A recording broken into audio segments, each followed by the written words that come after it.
Bienvenue à vous dans cette nouvelle vidéo. Nous allons analyser ensemble le marché de l'or. Alors, ce qu'il faut comprendre, c'est que la semaine dernière, d'accord, on a eu les taux d'intérêt qui sont sortis, les taux d'intérêt qui ont été baissés évidemment de 0,25 points, si j'ai toujours les bons chiffres, hein, de 0,25 points. Et donc, ce taux d'intérêt était sorti pendant qu'il devrait avoir une décision, je pense, il devrait avoir un accord entre les États-Unis et la Chine qui devrait être conclu. Donc, ils n'arrivaient pas à décider. Donc, vous allez remarquer que le mouvement escompté lors de la décision des taux d'intérêt n'était pas vraiment celui qui a eu ce qui a lieu. C'était principalement à cause de cet accord qu'ils devaient conclure et dont ils n'arrivaient vraiment pas à ils n'arrivaient pas à trouver un terrain d'entente. Donc, je pense finalement qu'ils sont arrivés à conclure un accord. Mais là, en fait, on remarque toujours que l'or est dans une dynamique baissière. Pourquoi? Parce que il y a encore du flou autour de la décision de la Fed, d'accord?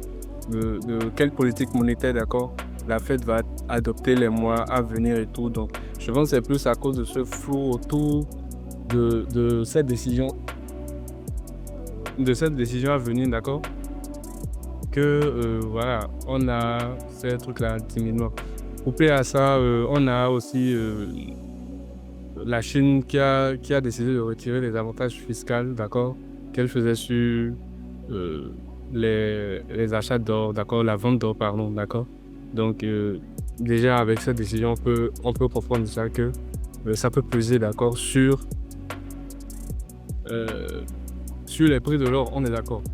Donc, techniquement, en fait, sur les marchés, d'accord, là, par exemple, on a déjà une idée. Fondamentalement, on a une idée que c'est un peu flou, d'accord, au niveau de la Fed, parce qu'il faut vraiment que les chiffres du marché de l'emploi privé, d'accord, du marché privé de l'emploi puissent sortir pour qu'on puisse avoir une idée, pour qu'on puisse se faire voilà une idée réelle de quel biais on va rester, dans quel biais on va rester, s'il faut rester dans une dynamique haussière ou pas, ou s'il faut vraiment, il faut continuer toujours avec la baisse. Mais personnellement, moi, je vais plutôt opter pour rester dans cette dynamique haussière. Pourquoi? À cause des taux d'intérêt qui sont sortis, d'accord, dont on a baissé. Donc, je vais plus chercher, d'accord, des entrées à la hausse, d'accord, sur l'or. Non seulement déjà à cause des taux d'intérêt, mais aussi de son comportement de valeur et valeur refuge, d'accord. Donc, techniquement, qu'est-ce qu'il faut remarquer? Là, comme on le disait, vous voyez, on a eu la baisse. Je pense que on était quelque part ici, hein, pour les taux d'intérêt, c'était quelque part ici, mardi, mercredi. Bon, je pense que c'était quelque part ici pour les taux d'intérêt. Donc, voilà. Le premier truc à faire, c'est d'abord d'identifier les niveaux intéressants, d'accord, qui se sont opérés, d'accord, sur le marché. Bien avant de commencer par identifier les niveaux importants sur le marché, je vais d'abord te montrer la structure, d'accord, du marché. On est là, on a une baisse. Là, je prends les derniers mouvements, hein, pour pas surcharger le graphique. Donc là, on a une baisse. Là, tu as eu un mouvement, d'accord, la baisse. Et ici, un mouvement aussi. Donc là, on est dans une dynamique baissière, on est d'accord, on voit tous, hein. On voit tous, les amis. Donc après ça, je vais d'accord chercher les niveaux importants.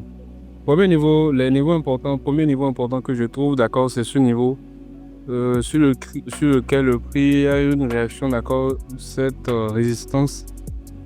Et voilà, tout sur lequel le prix est venu retester. Ça peut être un niveau très très intéressant dans les décisions futures du prix, du coût de l'or, évidemment. Donc, il y a ce niveau. Ensuite, il y a ce niveau que je trouve aussi intéressant. Il y a ce niveau que je trouve intéressant aussi. Pourquoi? Parce que actuellement, vous allez voir que le prix en fait, j'avais envoyé un setup dans le canal où ça avait enfin, le prix était dans un range. Donc, c'est le range, ça a cassé et puis ça a retesté. Donc, c'est aussi un niveau intéressant. Si vous n'êtes pas encore dans mon canal Telegram, je vous invite à rejoindre le canal Telegram. Le lien sera Le premier lien, le lien sera dans le premier commentaire. Tu peux rejoindre et puis profiter de mes analyses que je partage et me laisser aussi tes avis. C'est toujours intéressant. Donc, dans le scénario que moi, personnellement, je suis en train d'anticiper avec l'or, d'accord? Si il avérait qu'on reste dans la dynamique baissière, c'est sous ce niveau on pourra se décider. Donc, si on a un prix qui donc évidemment arrive à casser ça, on va venir chercher un retest de la zone, puis continuer dans notre dynamique baissière. Sinon, le scénario pour lequel je vais plus pencher sera donc d'attendre pour pouvoir anticiper un retour du prix de l'or, d'accord, des nouvelles favorables, d'accord, pour me permettre d'acheter à nouveau l'or et de compléter de maintenir toujours ma position, d'accord, acheteuse. Donc, le niveau assez intéressant que je trouve jusque-là, évidemment, c'est bien ceci, d'accord. Donc, dans ce cas, si le scénario arrivait à être validé, qu'est-ce qu'on aura? On aura un mouvement qui viendra ici se reposer sur ça et puis rejeter. Donc, on aura un échec, d'accord, de la structure, de continuation de structure à ce niveau. Et donc, on pourra donc viser ce niveau, d'accord, en premier lieu. On vise ce niveau en premier lieu. Et si ce niveau est atteint et puis on arrive à casser le niveau, alors on aura droit à une cassure de structure, d'accord, de la dernière structure ici. On aura droit à une cassure de la dernière structure. Et donc, on pourra anticiper et ensuite maintenant avoir des cours, d'accord, à la hausse. On pourra avoir les prix de l'or à la hausse, évidemment, chercher des entrées et puis surfer jusqu'au le dernier all-time price.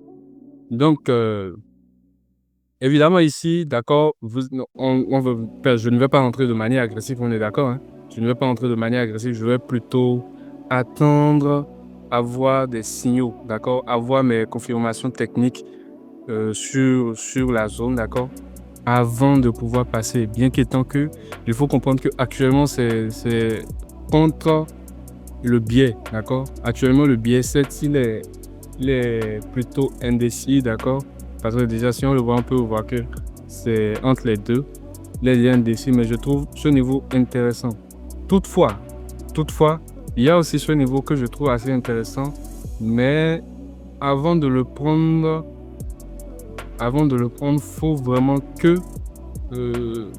je puisse avoir, ça soit d'abord un niveau intermédiaire où je vais passer l'ordre en fait. Si il arrivait que je n'arrivais pas à prendre le trade ici, d'accord, ce niveau sera un niveau assez intéressant, d'accord, sur lequel je vais pouvoir chercher des entrées par la suite. Donc, c'est un niveau intermédiaire.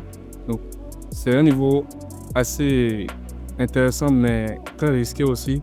Donc, je préfère l'effacer. Mais je voulais vous le montrer, d'accord? Je voulais vous le montrer. C'est un niveau aussi intéressant. Donc, voilà tout pour ce que je suis en train d'anticiper, d'accord, sur l'or. Le scénario que moi, personnellement, j'attends de voir, d'accord? Le scénario qui sera le scénario le plus viable serait d'attendre le prix sur ce niveau et puis par la suite chercher des confirmations pour pouvoir entrer. Et dans le cas où je n'ai pas de confirmation, où la zone est brisée, je vais simplement entrer et essayer de chercher des entrées dans le biais inverse, d'accord, et continuer avec le prix, d'accord. Mais personnellement, j'y vais plus pour un mouvement haussier